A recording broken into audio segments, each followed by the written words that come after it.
Having stamina is not necessary or always wanted. Some women get sore after a short period of time and the experience is no longer enjoyable for them. On the flip side, extended foreplay can be used so that your partner can climax during intercourse. Things are much more enjoyable if you have sex before you go out to dinner. No bloating, no upset stomachs, etc. Also, baby wipes make great before after sex wipes. Go pee after sex. Especially you ladies, it'll keep your pipes flushed, which will cut down on UTIs. This is the trick urologists hate.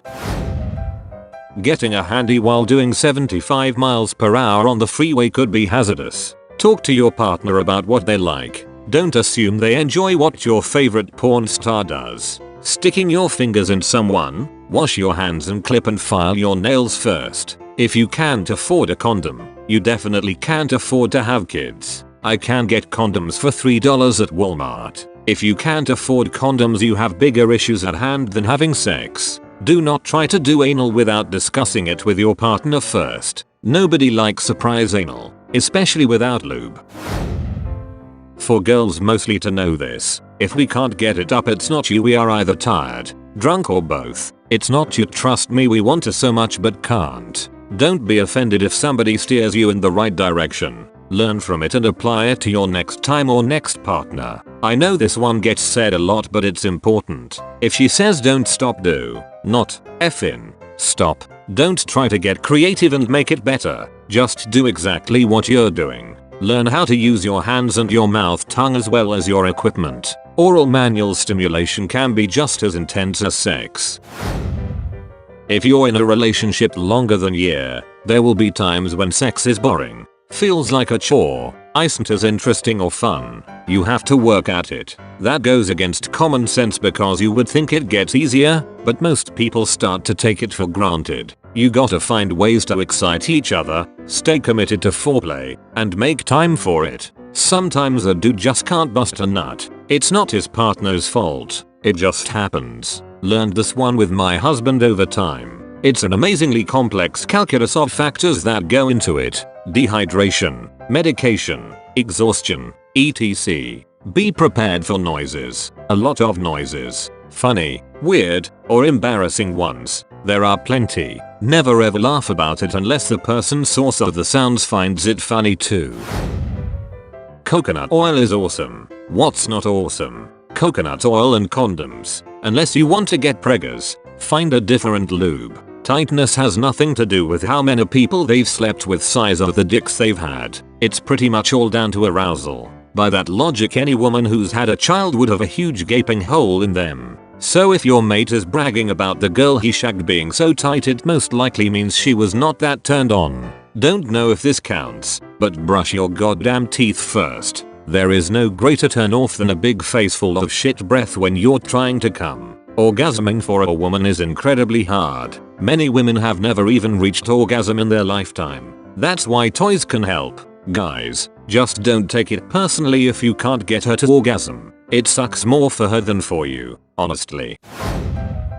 Vaginas should in no way smell like fish or rancid garbage. If you're a woman with this issue, please go to the doctor. If you're having sex with a woman with this issue, please tell her it can be an easy fix with her doctor. Bacterial vaginosis. Sex while your lady is on her period isn't a bad thing. Put a towel down and go to town. Usually helps my GF alleviate her cramps too.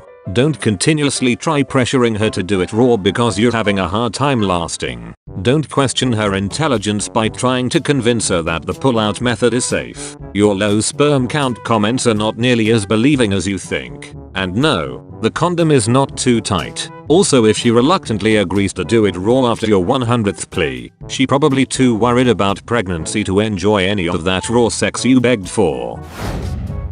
Men are born with foreskin for a reason. It is mechanical lubrication and contains more nerves than those in the glands. The nerves are also touch sensitive. Think fingertips. The most sensitive part is the frenulum, just under the glands. Don't remove the foreskin from a person who cannot consent. Edging for men is fun. It produces stronger and longer lasting orgasm. and it also makes the load bigger. On top of all that, it helps you to practice delayed gratification, which is just generally a good skill to have, such as fighting addiction, being self-conscious, etc. Edging is also helpful in coitus as you have more self-control, so you last longer and less likely to have unwanted pregnancies.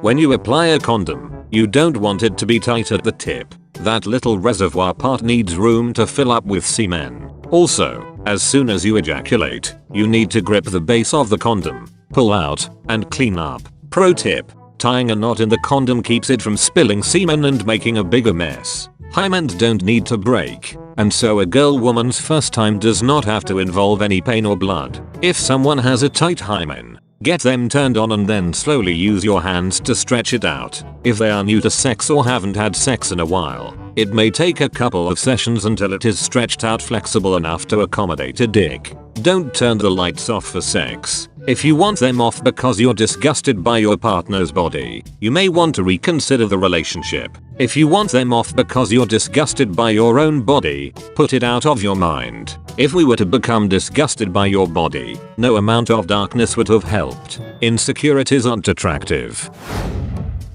Don't expect your man to rub your clit while he's pounding away. Take care of that part yourself. Now he gets to smash and watch you masturbate. The hole the tampon goes in and the hole pee comes out are not the same hole. Shocks me how many people don't know this. If you're a squirter, please, for the love of God, give your partner a heads up before I end up be waterboarded and choke on it all. Thank you. Stees don't show up on tests the next day. Well, besides gonorrhea, so wait a week to get tested unless you have signs, and always get tested around every 3 months since that's when the bad ones start to show up. Pillow under her makes it easier to reach that special place. Positioning is key. If you get a sore throat within 2 days of giving oral and swallowing male or female juices, you've probably got chlamydia in your mouth and you should get checked out. A guy who is circumcised needs guidance to the right orifice. It's not as sensitive as a finger, so don't shame him for not being able to feel the orifice you want him in.